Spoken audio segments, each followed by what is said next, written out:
স্বরূপ ব্যঞ্জনের এবারে নিবেদন নিরূপ মিত্রের রচিত শ্রুতি নাটক কনসালটেন্ট ভিপি। উপস্থাপনায় সুপর্ণা এবং আমি সৌভিক।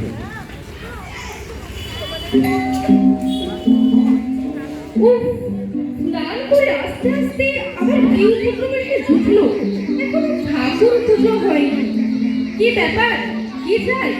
মা, ভিখিরিকে 10টা টাকা দেন, ভগবান মঙ্গল করবে। ও হরি, এ কেমন না 10 টাকা কেউ ভিক্ষে চায়? সকাল সকাল 10টা টাকা খসলে তো নেহাতি অমঙ্গল। আমি তো আপনার মঙ্গলের কথা বলিনি মা। ভিক্ষা দানে মঙ্গল একমাত্র গ্রহিতা, দাতার তো লস হবে। আচ্ছা, বড় বড় কথা বলছো, অথচ ভিক্ষে চাইতে তোমার লজ্জা হলো না?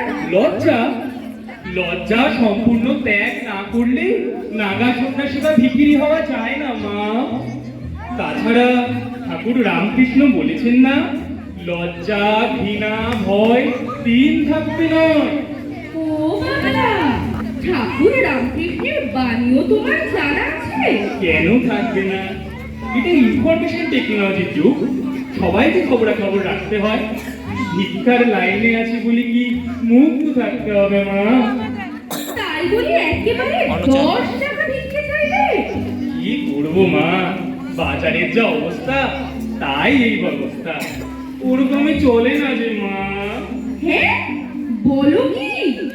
হ্যাঁ, দেখবে সর্বত্র আজকাল ভিখারিরা 2 টাকা 5 টাকা রিফিউজ করছে। আমাদের ভিখারি ইউনিয়ন রেট বেঁধে দিয়েছে মা, এর কমে চলে না।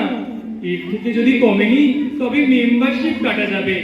তাছাড়া 10-এর কমে কি প্রেস্টিজ থাকে বলুন মা? ও তাই দেখছি। তা দেখো বাবু, আমিও ঠিক করেছি, ক্যাশে ভিক্ষে না দিয়ে কাইন্ডে দেব। কাইন্ডে?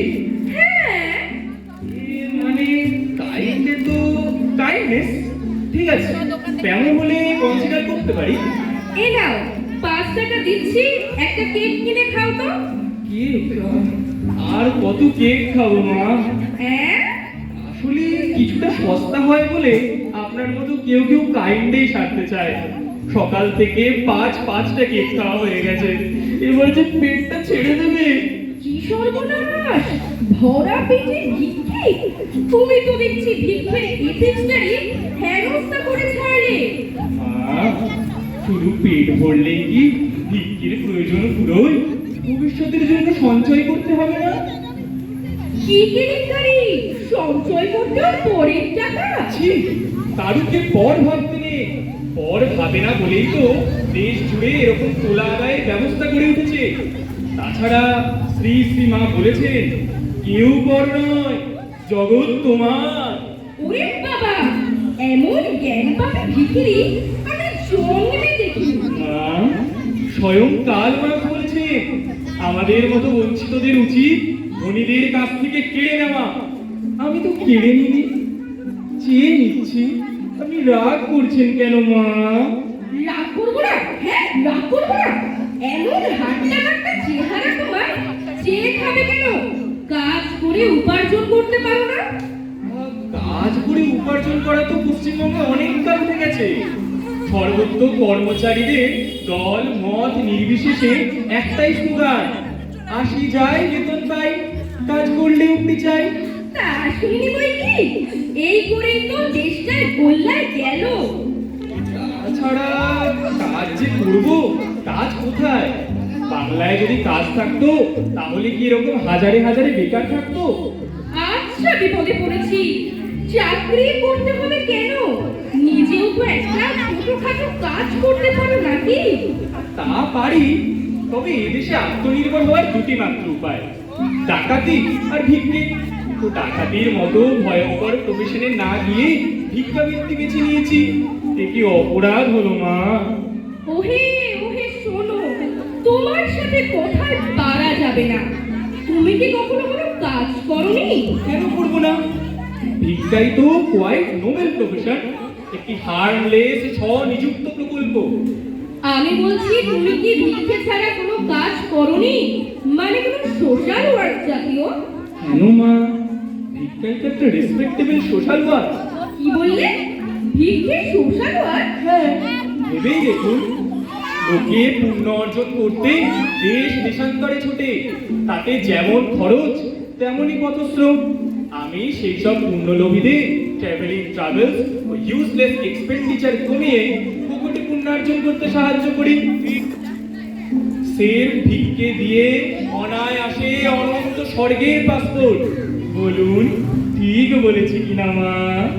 তাও তো বটে, কিন্তু এই বিষয়টা তো ভেবে দেখিনি। আর ভেবে সময় নষ্ট করবেন না জননী, সামান্য 10টা টাকা তো, এমন সস্তায় এই পরিষেবা আর কে দেবে? ছাড়া মা, যে ভিক্ষের সপক্ষে এত কনভিন্সিং সওয়াল, মার্কেটিং টেকনিক, এদের সম্পর্কে জানকারি, মানে তার কিছু কনসালটেন্সি ফি দিলেন না? আমি তো তোমাকে কনসাল্ট করতে যাইনি বাবু। নাই বা কেন, গায়ে পড়ে অ্যাডভাইস দেওয়া তো কনসালটেন্সি বিক্রির অঙ্গ। ফর নাথিং কারোর রুজির পথে বাধা হবেন না মা। ওহো, তোমাকে ভিক্ষাবৃত্তির কনসালটেন্ট হতে কে বলেছিল? কি আর বলবে মা, গরজ বড় বালাই। দেখছেন না, একদিন যারা পুঁজিপতিদের কালো হাত ভেঙে দাও ঘুরিয়ে দাও বলে চেঁচাতো, আজ কেমন লেজে গোবরে হয়ে পুঁজিবাদী ভজনায় ভিক্ষের ঝুড়ি কাঁধে দৌড়ে দৌড়ে ঘুরে বেড়াচ্ছে। আরে বাবা, সে তো শিল্পের উন্নতির জন্য। যথার্থ বলেছেন জননী, বাংলার উন্নতির জন্যই তারা ভিক্ষের ঝুড়ি কাঁধে দৌড়ে দৌড়ে ঘুরে বেড়াচ্ছে। তাহলেই বলুন, ভিক্ষান্নতি চান বা দেশান্নতি, ভিক্ষার কোনো বিকল্প নেই। উফ, বাপরে বাপ, হাত ধরিয়ে দিল সকাল সকাল। নাও নাও নাও, 10 টাকা নাও। এটা তো ভিক্ষে বাবু, কনসালটেন্সি বাবদ আরো 20 দিতে হবে যে মা। কি?